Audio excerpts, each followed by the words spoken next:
Aš renkuosi būti žmogumi. Ne skenuojamu objektu, ne biorobotu, bet gyvų jaučiančių, kūrybingų Dievo ir žemės vaikų. Mano širdis stipresnė nei bet kuri sistema.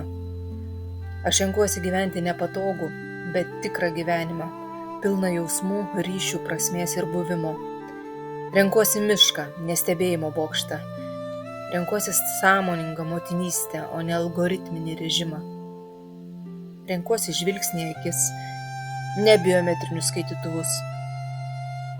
Renkuosi tylą, kurioje girdisi paukštis, o ne triukšmą, kuris užgožia sielą. Aš atsisakau būti pavaldi vien tik instrukcijoms, protokolams ar sisteminiam veikimui.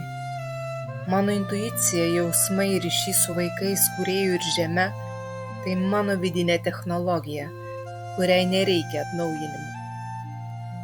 Tai ne tik apie mane, tai apie mus visas, apie tai, kad galime rinkti žmogiškumą net tada, kai sistema siūlo patogesnę vergystę, apie tai, kad mūsų vaikai turi teisę augti ne skaitmeninėme garde, o gamtos glėbyje.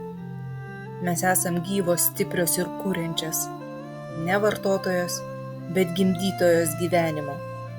Mūsų širdis kuria ateitį ir šiandien mes pasirenkame laisvę.